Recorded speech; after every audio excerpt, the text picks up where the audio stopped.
Yorkshire Carnivore team here. I am here to do a polar bear talk, so if you want to listen, feel free. If you don't, I won't be offended if you walk away, that's absolutely fine.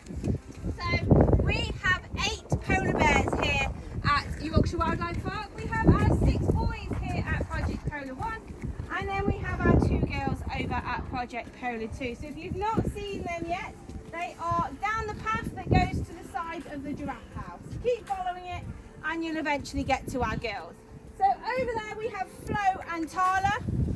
Flo is our oldest female at 16, and then we have Tala at 4. They are mum and daughter, and Tala is one of triplets. So her brothers are the little boys you see here.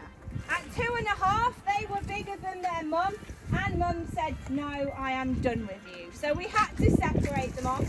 And so back in 2022, the little boys came and joined the big boy ranks. Over here we do call them the littles because they are quite significantly smaller than our other adult boys. But they are certainly bigger than their mum, who is a fully grown adult female. So it gives you an idea of the size difference between male and female polar bears. Then we have Nobby and Sisu. Where did we put you boys today? They are the bears over there. Nobby is our longest resident here. He is 10 years old, and he is the smallest of our adult males. He's roughly around the 500 kilos. And he's in this Sisu. Down there. Sisu is our You see him in the cage? You see him? he's quite a soppy boy, but he's really because he has a big scar on his back. So it's really obvious to identify Sisu. And then in this paddock today we have Hamish, who is up on the hill over there. Hamish is our 6-year-old bear.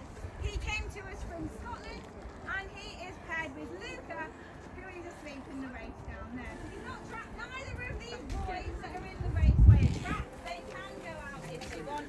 They are just choosing to sleep down in the race. So Luca is our oldest male. He is 12 years old, and he actually came to us from Germany. All our bears are captive born. They all came to us from other collections as part of the breeding programme. So here at Yorkshire we have this facility specifically housed specifically built to house the surplus boys. So those that are too young to be bred, those that aren't required to breed, and those that have retired from there. So our very first polar bear, Victor, he came to us for his retirement, and he stayed here until he passed away in 2020. Yes, 2020.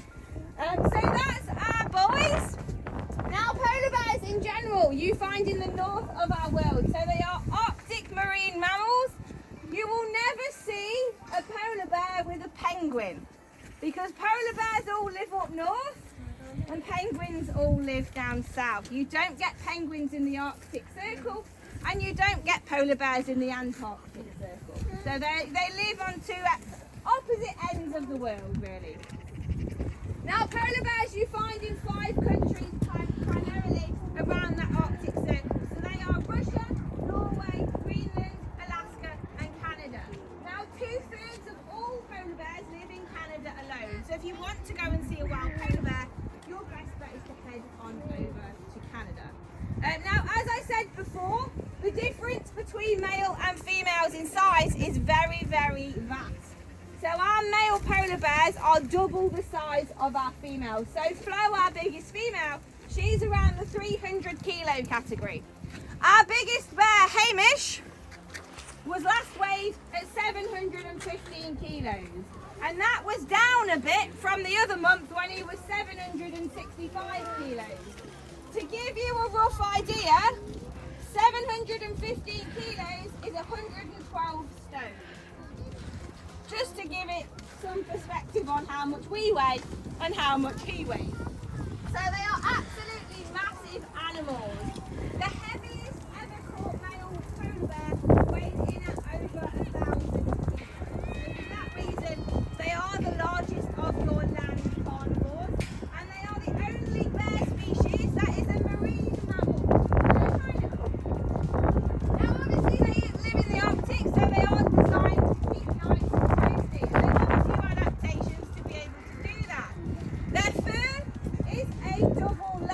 sheet is very, very thick and traps the air against their body very, very well. So they don't actually lose that much heat through their body.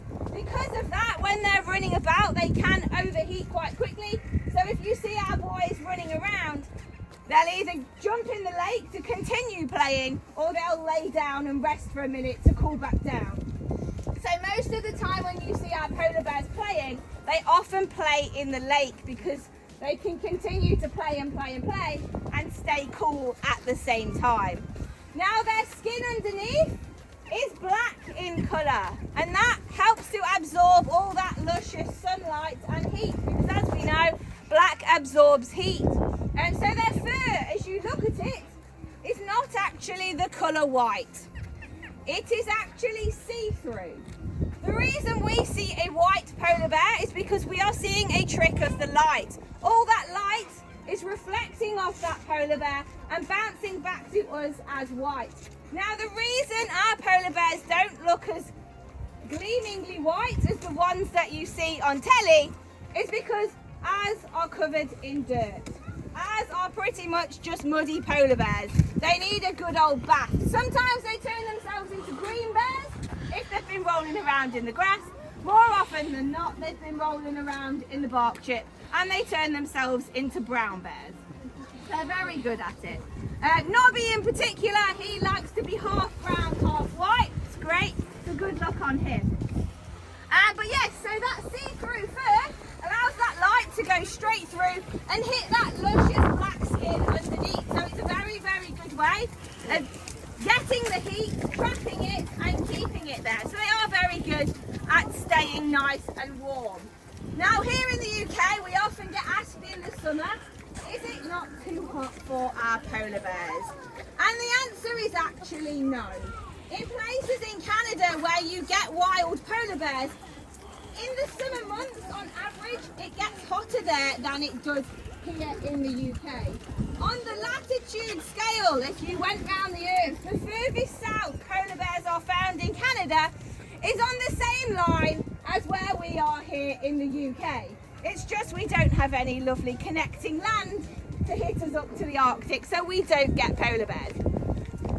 But it's the same latitude, so actually our polar bears cope very, very well here in the UK because we actually have cooler summers than they do out in the wild, in specific areas like Hudson Bay in Canada. If they get too hot, they will go and lie down in the shade or in the raceways like you see those two boys doing right now, or they will go and lie down, they will go for a swim in the lake because that is very, very cold. Those lakes are about 8 to 12 metres deep. This lake in particular at the moment is very, very flooded. There is a rock network in the middle there that in the summer is about 3 or 4 rocks high, and at the moment you can't actually see it. And so they are ridiculously deep lakes that these polar bears can dive in and swim about for. And they do actually love it, especially in the summer. Now, unfortunately for polar bears, they are classed as vulnerable, and the major cause for this is global warming. We've all heard it, we all know about it. Our Earth is getting warmer and warmer and warmer, and this is causing the sea ice that these guys live on, especially over the winter period, to melt quicker. Now every summer it does melt, and these bears go through a period of fasting where they don't eat because they rely on this sea ice to catch the seals that they would regularly eat out in the wild. Now unfortunately, because our Earth is getting warmer, this sea ice is melting faster and it isn't forming as quick as it normally would when the season starts again. And this means that the period of time our polar bears get to eat is actually getting shorter. And this is where we have a problem because we've got a lot of skinny polar bears. Skinny polar bears are not going to survive the fasting period, especially a female that's pregnant and may have cubs. They have been known to abort their own pregnancies if their bodies don't think they can survive that period of time and raise cubs. Now this is causing a decline in polar bears, and so it's really important that we do everything we can to try and slow down global warming as much as possible. Now some of the things are out of our control and we need to vote climate change, like using renewable energy. But what we can do is recycle as much as we can and reuse things that we would normally throw away, and try and save as much electricity as possible. At night time, especially at the moment, we probably have our houses lit up like Blackpool illuminations, and we don't need to. Turn the light switches off in the rooms you aren't using. It's as simple as that. They are things that do not change or affect our daily lives at all. But if everybody did it, that's one massive effort into slowing down global warming. And not only will that help the polar bears, it will also help all the other animals in the Arctic, all the animals in the Antarctic as well, because they are struggling, and in the long run it will affect us, so it will help us as well. Now that does bring me to the end of my talk. If you've got any questions, please ask. If you don't, thank you for listening, and enjoy the rest of your day. The 2:30 feed today for carnivores is here. It won't be me, it will be my colleague bringing the food. So do stick around for that as well if you want to watch that. No worries.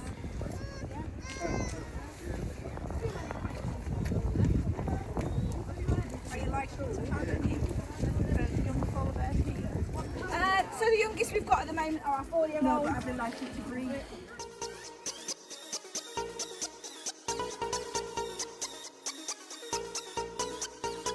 Mm.